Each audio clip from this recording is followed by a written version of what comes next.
Good morning, Monday 18th of February. Hope you've had a good weekend. Straight into the briefing then, and as per usual on a Monday, it's a bit of a look ahead for the entirety of the week.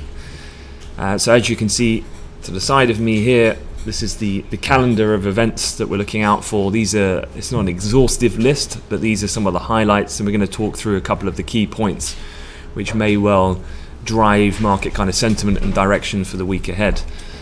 Before we jump to that though, let's just have a look at the general kind of setup and how the different asset classes are trading this morning. One thing to be absolutely clear about today is a US bank holiday. It's President's Day. It's also Family Day in Canada, which means the respective markets are closed. So there is electronic trade in the futures market, but that's going to close early. But it does mean that volumes are radically lower than normal. So you probably get some movement this morning, but then as we go further into the afternoon, unless there's something unexpected that comes out, it's kind of a dual fold of the fact that the economic calendar for today specifically is very quiet, certainly in the US side of things, and then this afternoon will no doubt be particularly quiet. So for any new traders, just as some advice not to get too caught up in market conditions that are very different during a bank holiday season, as you would imagine. Alright, so looking at the charts this morning, a bit of a reflection of that. There's not a great deal of major or breaking news from the weekend, and as such then we've kind of got a little bit of a follow through from what we had at the end of last week, where, if you remember, one of the main focal points was the trade talks between US and China, and I'd say that went through three kind of distinct phases. Phase one was general risk appetite, which meant that equity markets were kind of persistently moving higher. Then we had Thursday, when it felt like all of a sudden there was a lack of progress and a bit of an impasse was hit and a bit of risk came off the table at the time. But then we finished the week, everything back to normal again, kind of rationale returned. The fact that they'd committed to continue talking. It looks like the major heads of state, Trump and Xi Jinping, are going to meet in the coming days or weeks, and that's a net positive. So overnight in Asia, oils continue to track higher on the back of that kind of story. Equity markets, US index futures at least, still holding on to some of the moves that were seen at the end of last week, and we remain pretty flat there. If I look at this is a daily continuation of the S&P 500, and it's quite a key area that I think certainly warrants quite close monitoring this week, and that is the 2800 handle. And really this is defined by the rectangle that I've got highlighted on the chart here. So we've got the trend line of the triple top, the resistance that really was a good level back in Q4 of last year, and we're within close proximity of that, which would come in right in line with that 2800 mark in the futures. This of course comes after a technical break of quite a key area, managing to close then strongly above that 200 DMA, which had been such a fantastic level going back through the last 2 years before really it got a little chopped up during that Q4 volatility. But that price now closing above there substantially at the end of last week, I think is a bullish signal from that respect. And with the trade talks, as long as they continue at this point as they have done, it's looking more likely or not that although the March 1st deadline is obviously looming for when the trade tariffs would reset on $200 billion worth from 10 to 25%, it's looking more and more likely that essentially that's going to get rolled over and extended. So instead of those coming in, we just get prolonged, delayed, if you like. And in a sense, that's not that it's outright positive, it's just an aversion of the worst case. So upside level to really watch is going to be 2800. Sam, who obviously you know well, is looking for, if the market were to break above these levels, well then that really opens up the door for a real push up to levels which we haven't really traded. I mean, the first squad of targets from a longer term perspective, you'd be looking up at 2850, then 65 here. You can see previous resistance and support, and then you've got the all-time highs, of course, way up here. I guess we'll see a couple of stories that need to really play out here. the trade war situation and then the Federal Reserve really committing and changing through March when they have their next key meeting to eradicating any idea of interest rate hikes in the foreseeable future. If that was to materialize, these could be supporting factors for this to play out. The economic data we had last week, of course, was particularly poor, and is that, if it gets exceedingly weak, is that almost back to that post-financial crisis era where you get fixed income and equity valuations both rising simultaneously on the back of a highly accommodative Fed at that point? If the situation was to become so bad, it was actually good from an equity point of view, if that makes sense. So yeah, S&P, kind of things we're looking at this morning. European equities, the Euro Stoxx is flat, the DAX just a little dip. Again, just tends to be a little volatile, just taking back a little bit of the price gain that was seen on Friday of last week in the afternoon. Currency wise, we have a pretty flat dollar, really, marginal weakness. Currency pairs pretty flat in the euro. Cable, quite a few headlines to just get you up to speed on this morning, so we'll get straight into that. Here we go then. So Monday, let's go through this day by day. As I said, US market holiday today, so please do take that into consideration if you were thinking about your kind of strategies from the element of how aggressive or not or conservative you should be. It should definitely be the latter in a day like this.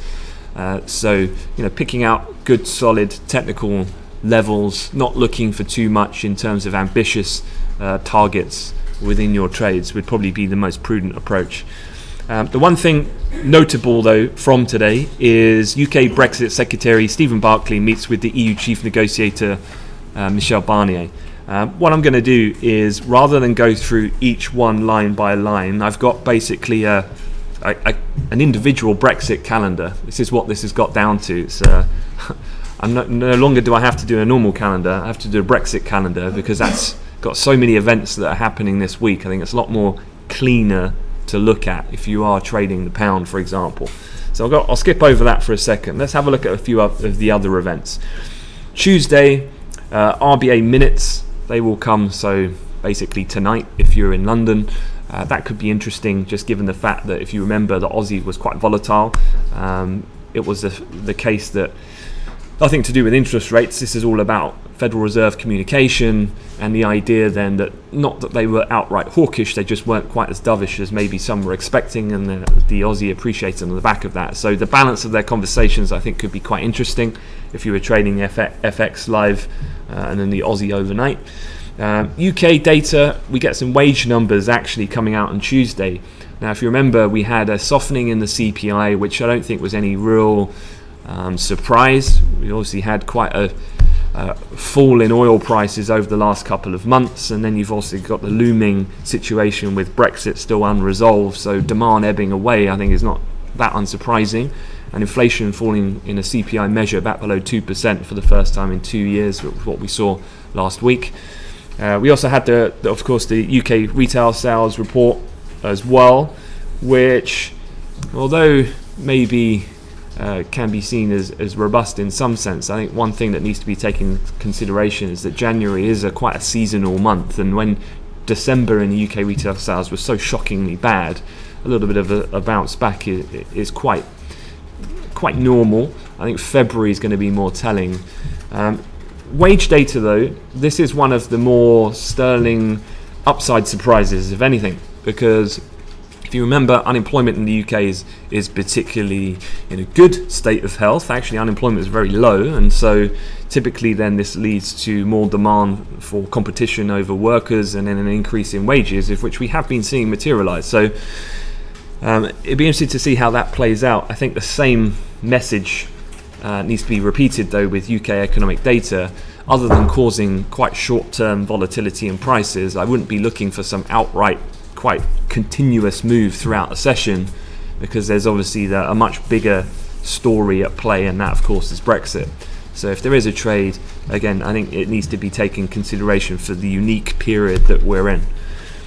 Wednesday, let's move on. Well, actually, just to finish off Tuesday, US earnings season is, from an index trading point of view, is pretty much done from US corporate earnings.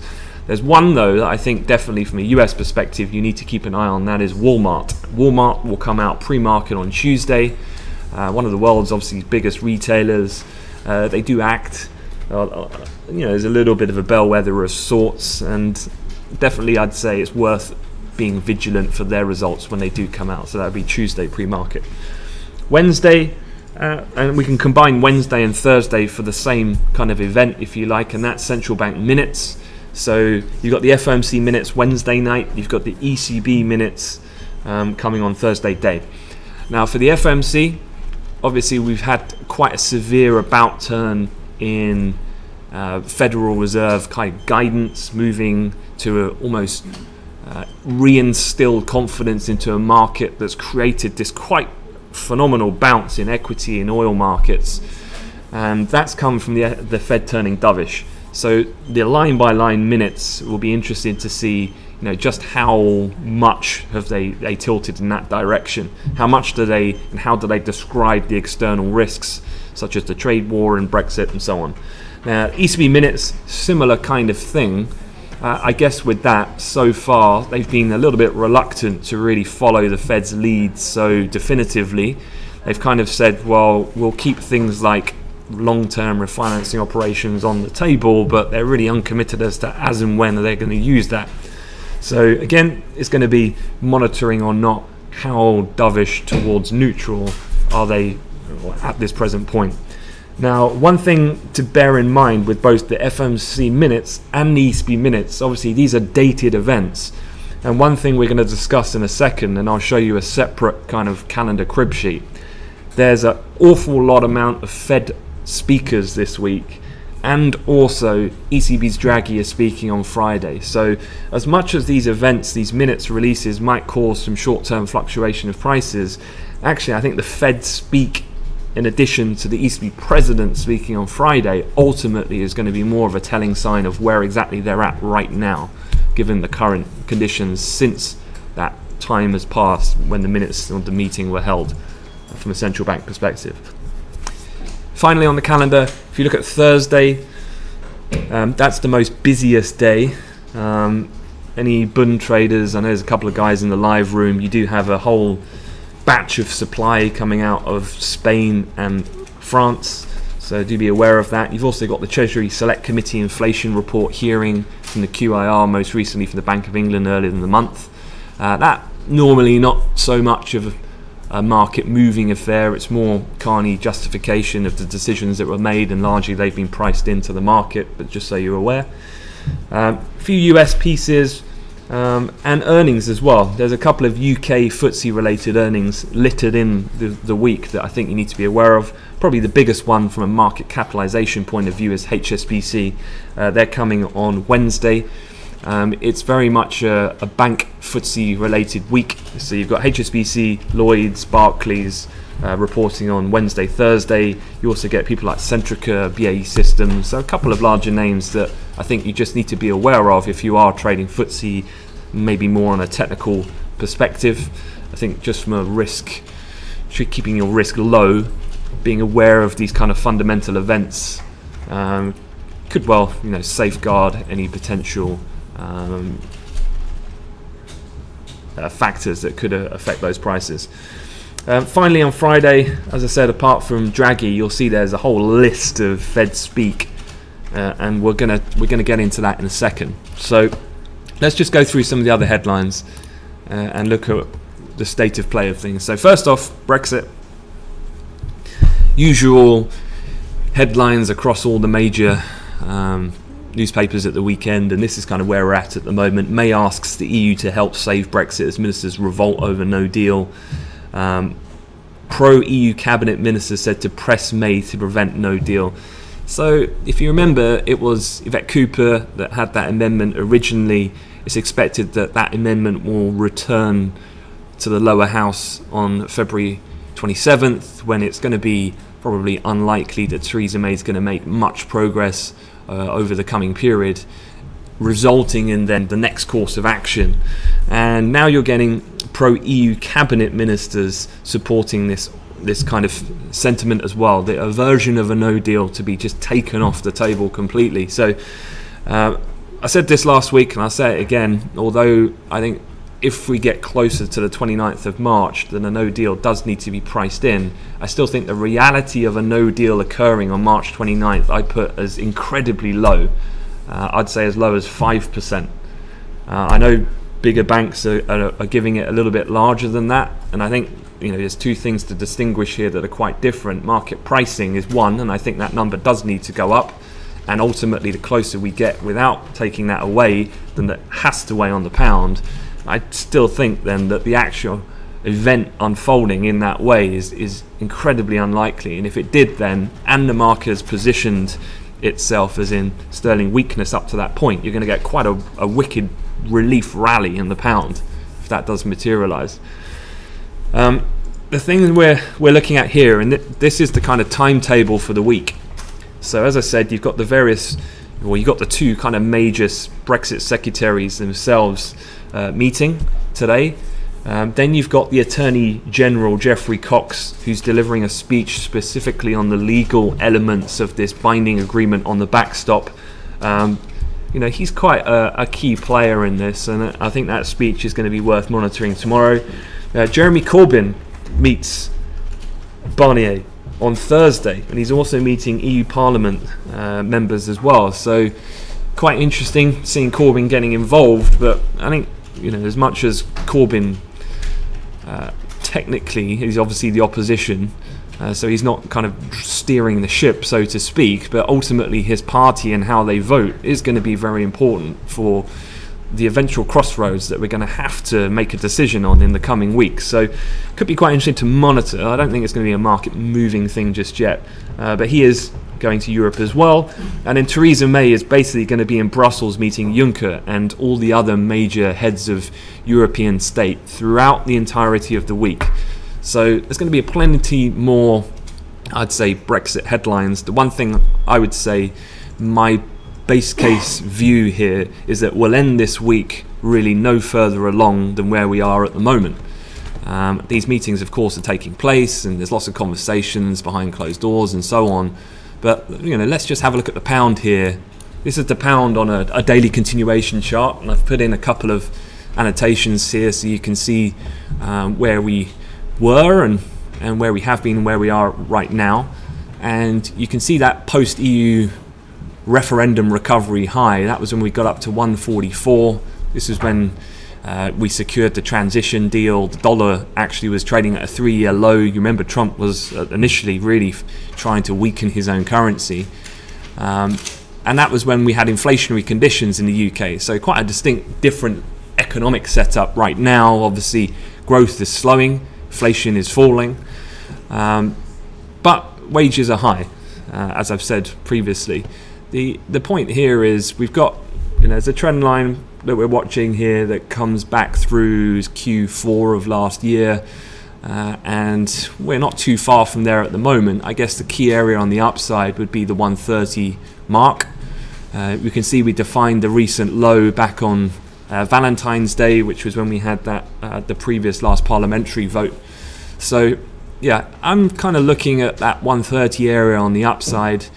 Any push above there potentially starts to just basically drift up higher. On the downside, last week's low, I think 127.91. So that kind of range near term I think is quite key.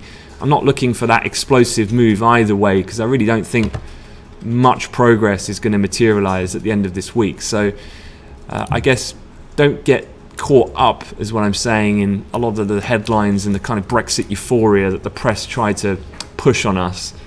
It's quite easy, I think, to fall in that trap. With that being said, one thing that's actually going to be happening later today is there's been rumours this morning, according to party sources at Labour, that several MPs are going to resign. Now, this isn't a totally new concept, and just to follow this up, Paul Brand, who's the ITV correspondent, has been saying that names he would expect to see at 10 a.m. leading the list, obviously, is Chuka Amuna, who basically is a kind of poster boy behind the people's vote, and has for long been against that, then, of the view of Jeremy Corbyn's kind of more leftist approach to Labour politics. So all of these members being more centrist and by default then typically more EU friendly. What does this mean? Well, there's a lot of talk going on about, is the Labour Party about to fracture? And then is Labour going to team up with the Liberal Democrats, and are we going to get this new kind of formation of a centrist party? Whew. Could it happen? Well, I don't want to put my own political biases in. I wish it did happen. I think the world needs something a little bit more down the middle rather than being totally Brexit on one side and then, the most leftist party policies going back to the 1970s in the form of what Jeremy Corbyn's been tabling. Is this what happened in France through the movement that was Macron, where a political party was in existence for the best part of 18 months? And then managed to win an election. I don't think we've got to that point yet. I don't think there's enough appetite there, personally, for this fracture to become anything with any substance. In time, possibly, but I think things have got to get economically a lot worse before then we create that kind of new narrative. But just the next thing that's happening at the moment, and certainly something to be aware of. So yeah, that's the kind of the pound situation and Brexit. Let's move on. This is the ECB. I talked about the minutes are coming out on Thursday. Draghi speaking on Friday. I think that's probably much more important. This is where we're at the moment. Villeroy spoke at the weekend, speaking in Spanish press, saying that question is at the moment, will the weakness last? And what he's referring to essentially is the economic weakness we've been seeing in both hard and soft data for Europe. And the central bank, though, has extremely efficient instruments if needed. So they're eyeing the data as slowdown proves, quote, significant. So we're really at a point here of, are we getting... do the ECB now need to follow the Fed's lead and start sounding dovish? Because at this point, they haven't quite committed in the same way, I feel. You remember, their official line is they're going to hike interest rates after the summer. Now, we know markets are priced radically different to that in a much more dovish positioning. But their official line is hiking at the end of the year in Q3, Q4. They've already ended quantitative easing, and they haven't yet committed to doing long-term refinancing operations. So if anything, they're still holding a kind of relative neutral stance, and you kind of get the opposite play then to what you could have materialize in the US, where you've got rising in tandem equity and T-note prices, whereas in Europe this morning you've got DAX and Bund both falling. It's almost the flip reverse of that. So could be an interesting week to see whether or not do they now concede. If not, well then I'd say things like the DAX do need to come down, and the euro possibly need to strengthen in that respect. With the Fed, I mentioned there's a whole host of Fed speakers. Just very briefly, I'll cover this, but I'll put it in the chat room so you guys have it to hand. So here I've done you a list of the Fed speakers and when they're speaking, so you can see Friday is the real busy day. You've also got, apart from Draghi, Bank of England's Haldane, the Bank of Canada and the RBA senior people are speaking as well. So with this, for any of the new traders, what I want you to do is, when I post this in the chat, I suggest that you bookmark it, print it, take a photo of it on your phone, write it down in your notepad, whatever it is you need to do.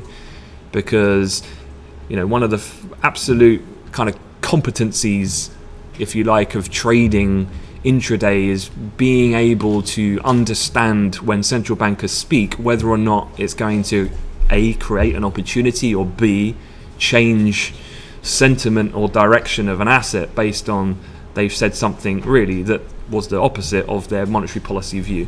So what we've got here in this table, it's broken into 4 sections: the Board of Governors on the left and the voting regional reserve presidents. So you basically have like an executive board, and then you have your reserve presidents, of which there's 12 districts in the US. Now, instead of there being everyone in there at the same time, essentially the Fed operate on a 12-month alternating basis for the alternate voters.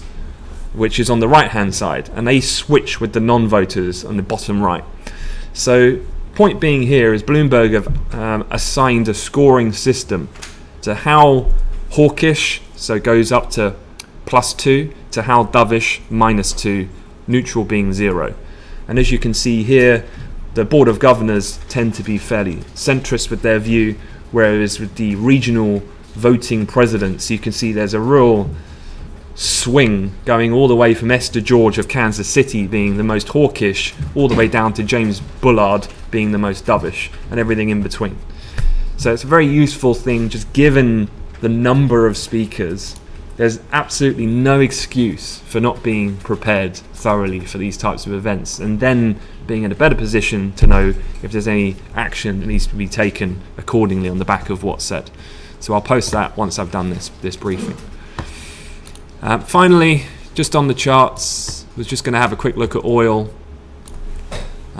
and gold. So this was oil.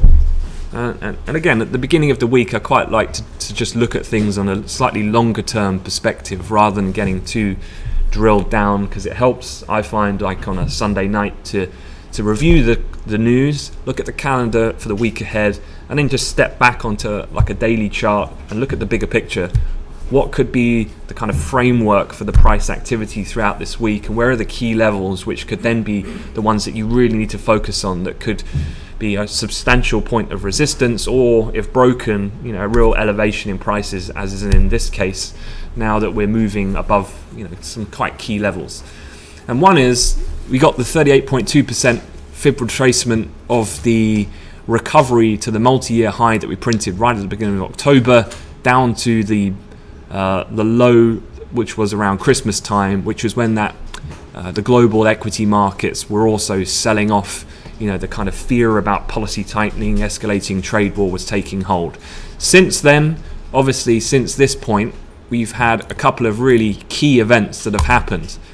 You've had the Fed turn dovish, which, although the dollar has now seemingly appeared to have priced it in at the time, weakness in the dollar helping prices. You've also had then a recovery and a sharp bounce in equity markets as the Fed, kind of the ultimate backstop, if you like, now coming off the pedal of policy tightening. That's a real huge deal for markets, and so that's helped as well in terms of restore some confidence. And then you had OPEC Plus, obviously not just cutting production, but committing now, making noises about doing even more. With the technical break now above that 38.2% fib retracement, you can see we broke above it actually at the end of last week on Friday. And since there, that now acting as a bit of a platform, and we've just been creeping up this morning. The other key thing here is, well, what's going to be one of the deciding factors for the demand part of this equation, and that's the trade war. And at the moment, the trade war is making some slow but assured progress, and that also plays into this theme of oil just continuing this directional move of late.